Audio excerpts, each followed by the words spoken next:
It's a blow I suppose it's double-edged really, because there's the element of how good Pierce has been, his development, the way that he's so important to the way that Wednesday play, not just as a goalkeeper, but effectively as a playmaker as well. So there's that element, but there's also the element of there is nobody else. There is nobody left, Chris.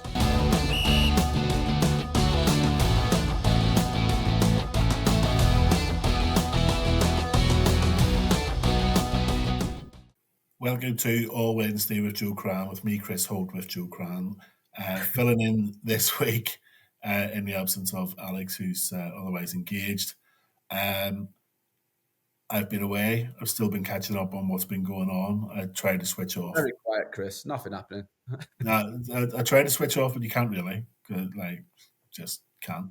So I've been kept well up to date with everything that's been going on. And yeah, it's been busy as it has been over the entire summer.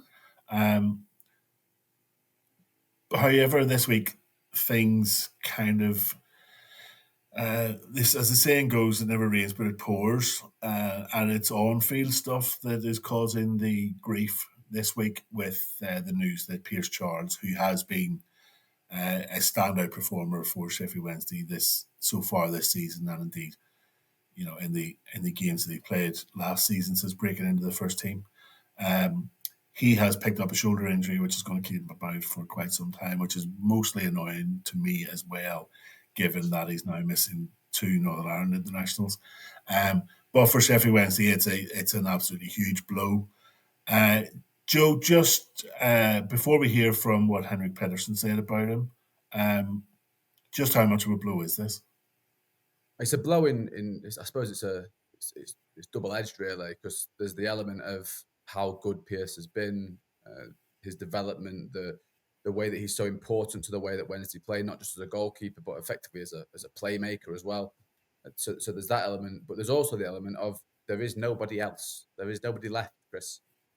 We've got 4 goalkeepers registered, but Wednesday are in a position where of those 4 goalkeepers, the oldest is 21, and that's Killian Barrett. I understand he's out with a little bit of an injury at the moment. Obviously, Pierce is going to be out for a little while, and the other 2 are Jack Phillips and Logan Stretch, who are 19 and 18, and it doesn't leave Wednesday with much. So I think, yeah, the situation with Wednesday is very much double-edged, because it's the blow of losing a keeper of Pierce's quality, but also the really big question mark of what happens next. Just before we came on to record this episode of All Wednesday, the assembled press spoke with Henrik Pedersen, and this is what he had to say about Pierce Charles. I'm not totally sure, but we can expect to the next national team break, so some weeks for sure he will be out. Yeah, of course it's it's not good. He has been one of our best players. He has had a very, very high level, especially defensively. He has been strong for us. So, of course, it's a big loss. So, yeah, we hope he will come back soon again. And we're working and have worked the last couple of days to find a solution if it should happen. And so I hope that we have a solution very, very soon. First, it's a very, very difficult situation to go on the loan market now, and then to find the profile who has all the things we're searching with a goalkeeper. But we're working hard to find one who can fit us right now and help us in the near future. And I'm convinced that we can find a okay solution here. So that's what Henrik had to say, Joe. There is also the potential issue here with regards to the player's future as well, because it's been well known and well reported by ourselves here at the Star that Pierce is a player who's wanted by a number of clubs. We've seen interest from Rangers, interest from West Ham in the past, and indeed. More recently, Strasbourg have been the team who have probably been on the front foot from that respect. Without being too cynical, there is the possibility that the plan may have been to offload Pearce to keep things ticking along, and from a financial point of view, that's looking a lot less likely now. You would have thought. Well, yeah, I mean, obviously Pearce is I mean, quite possibly one of the biggest assets that Sheffield Wednesday have got, certainly from a sales perspective. And look, the viewpoint from the club and certainly from Henrik as well has been that he doesn't want any more players to leave, and obviously Pierce Charles is right at the top of that list as a 20-year-old international goalkeeper. It's to some extent, it has made the situation a little bit more complicated. I think Wednesday fans were probably unanimous in the sense of not wanting to sell Pierce, especially not wanting to sell him for, we understand the sort of offer was around £2 million, which in a modern day is not a great deal of money for a player of his quality. It's nothing, is it? Yeah, but the problem that Wednesday have in all of this is they have no bargaining chip. They have no bargaining power in Pierce's situation at all.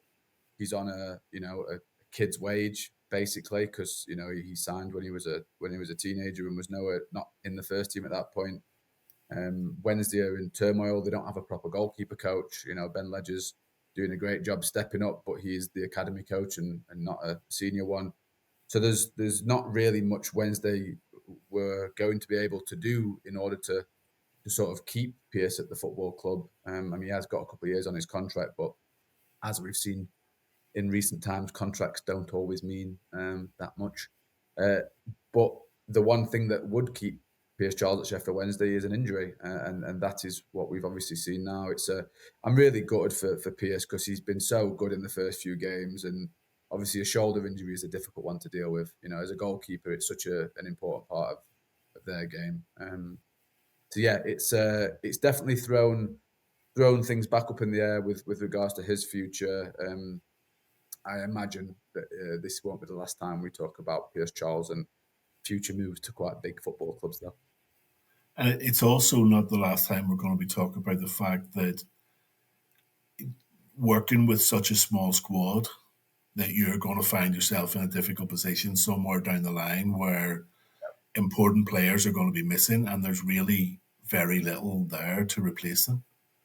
Well, that's it, and it's why, like, from a youth perspective at the moment, there's a lot of players that have stepped up either in championship games, like we've seen from like Sean Facera, obviously Ernie Weaver. We're going to talk about Ernie a little bit later.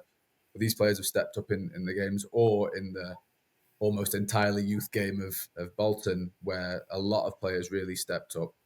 But yeah, we are going to be talking about this a lot because Wednesday don't have the depth, and you lose Nathaniel Shalabar in the first game, obviously losing Pierce Charles now. Adding the fact that Wednesday's pre-season was so disjointed and such a mess. There's a lot of players that won't be as prepared for this season as they should be, and it's not on them. It's not their fault. They have been just like so many other people at this football club have been hamstrung because of the goings on off the field. And yeah, there's going to be a lot of instances over the course of the season when we're going to be talking about things like this.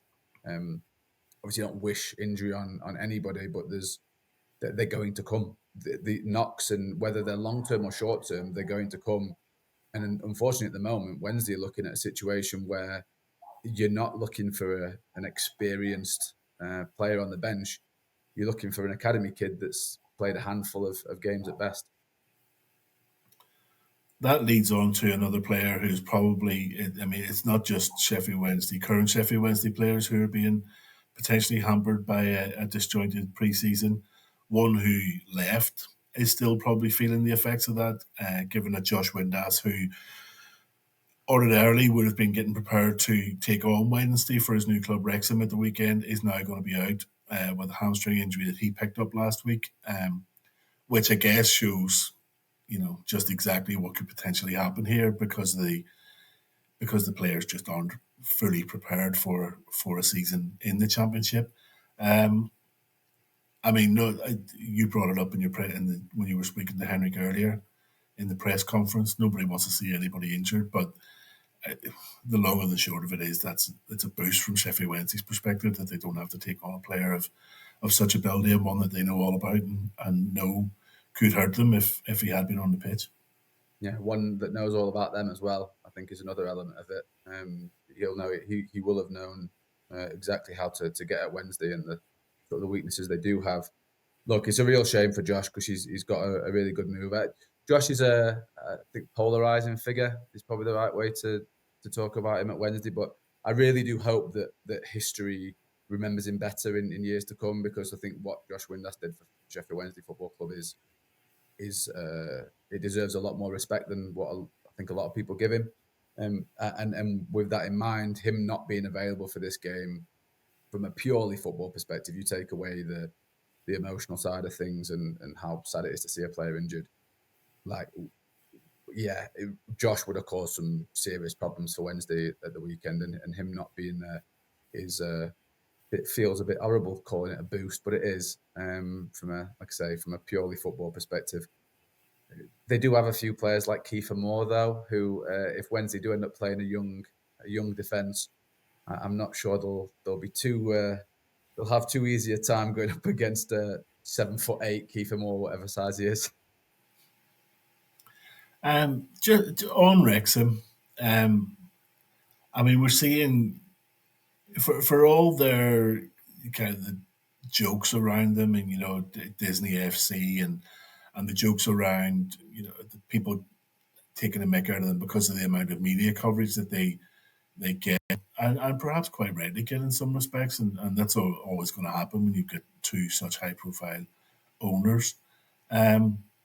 But when these two teams go against each other this weekend, these two clubs go against each other, I guess it shows the difference in how two football clubs should be run.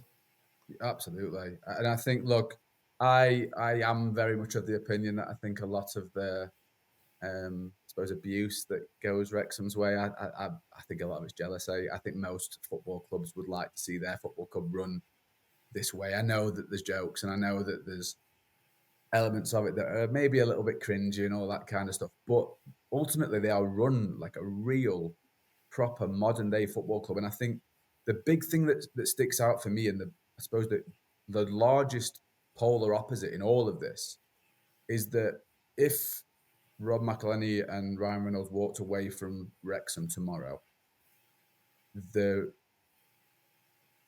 boost that they've given that football club in practically every single way you can think of. If they walked away, pulled their funds, everything about Wrexham is in a better place than when they found it. The ground, the city, even like the actual, like the place of Wrexham is in a better place because of what those two have done for that football club. I don't think there's many elements of Sheffield Wednesday that if Dave Bonchansiri walked away tomorrow, I don't think there's many, if any, that are in a substantially better state than what you found it in. No, and you talk about the level of cringe and things like that. There's a lot of very Americanization of football. The talk of that going on. It doesn't really bother me. The most important thing is it doesn't bother Wrexham fans, and they absolutely love them for very good reason. They've gone in, they've made themselves a part of the community. They made the community the complete. It was at the heart of their takeover, and made sure that when they were making decisions, they spoke to people who knew about the city and about the club and the history and the traditions, and they made sure that they didn't do anything to kind of upset those traditions. Yeah, and I bet they never thought the fans' customers either. No, and more importantly, they did what they could do. So they said to themselves, "We know how to run a business. We know how to do this. We know how to attract commercial. We know how to attract money from a commercial perspective, but we don't know an awful lot about football. So we're going to bring in people who do know about football, and we'll let them deal with that kind of thing." Imagine that. Yeah, I think everything you're saying is right. That they have run the football club aside from the spectacle and all that stuff that comes with it. From a purely football perspective, they have run that club almost perfectly. I think that their march up the league. I do think there's going to come a point when they hit a ceiling. This season could be that. Phil Parkinson's guided them all the way up there. I think at some point it's going to get tougher. They're not going to be challenging all the time now. So yeah, there's going to be a bit of a reality hit. But like I say, even if they now just become a comfortable championship football club, that is light years ahead from where those guys found them, and that is largely because they've been able to delegate and allow football people to make football decisions. We touched on it a bit earlier. You touched on it a little bit earlier about the young players who have been coming through and who are going to play really important roles this season when perhaps they shouldn't be. And in fact, they really shouldn't be at this kind of stage of their very young careers. But quite a few of them have been stepping up and been performing well. One of those has been Ernie Weaver. This is what Henrik Pedersen had to say about him. I think we have seen more of the young guys did it really well, and Ernie is one of the guys who's jumping on the deep water, and he played a really well game in Bolton. But I think a lot of the young guys have done it really well. And one thing is what all the fans see in the games, but the other thing is how they train in the daily training, because it's not so easy to come from under 21 or under 18 and just jump in a championship training. But how they're working generally is really, really good. And I think we have Gab, who has developed a lot the last couple of months. Now Ernie, he makes some big step right now. And for me, it's when young players are coming up, there is some physical parameters where what we look at: how fit are they, how strong are they, can they be a part of a championship game? And the other thing is mentally things, because young players normally have 1-2 action, then they need a little rest, then they can have another action, a little rest. And I think he's really, really strong in this, that the internet he's using in his head is very strong. He's online all the time, and he's good to go from one phases of the game to the next phases of the game.